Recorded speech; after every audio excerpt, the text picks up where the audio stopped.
السلام علیکم ورحمۃ اللہ وبرکاتہ۔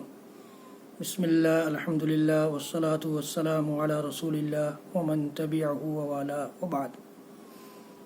امت اسلامیہ کے نوجوانوں، بڑوں اور بچوں، آج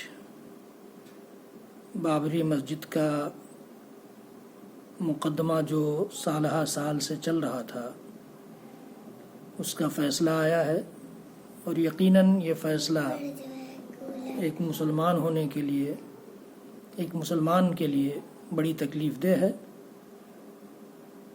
اس کے باوجود ہمیں اور آپ کو ایسے موقع سے صبر کا دامن تھام لینا ہے، اور صرف اپنے رب سے فریاد کرنا ہے، جس طرح سے حضرت یعقوب علیہ السلام نے کہا تھا کہ انما اشکو بثی وحزنی الی اللہ، میں اپنی فریاد، میں اپنی تکلیف میں اپنے رب سے لو لگاتا ہوں اور اپنا معاملہ اسی کے حوالے کرتا ہوں۔ ہم سب مسلمانوں کو بھی یہی راہ اختیار کرنے کی ضرورت ہے، اور خاص طور سے ایسے موقع سے جب مسجد کا فیصلہ آیا ہے یا مسجد کے خلاف فیصلہ آیا ہے، مجھے وہ واقعہ بھی یاد آ رہا ہے کہ جب ظالم ابرہہ نے خانہ کعبہ پر حملہ کرنے کی کوشش کی تھی، تو عبد المطلب نے ابرہہ سے اپنے اونٹ مانگے تھے اور خانہ کعبہ کو اللہ کے حوالے کر دیا تھا۔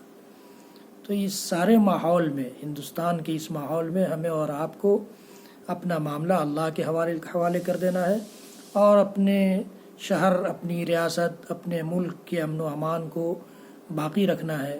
اسی میں ہم سب کا فائدہ ہے، اور یہی ہم سب کو درکار ہے۔ رب العالمین ہم سب کو کہنے سننے سے زیادہ عمل کی توفیق دے، صبر کی توفیق دے، اور رب العالمین ہمیں توفیق دے کہ ہم مسجدوں کو آباد کرنے والی امت بنیں۔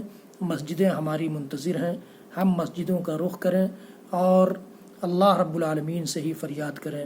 وصلی اللہ تعالی علی نبینا محمد وعلی آلہ وصحبہ وسلم۔ سبحان ربک رب العزۃ عما یصفون، وسلام علی المرسلین، والحمد للہ رب العالمین۔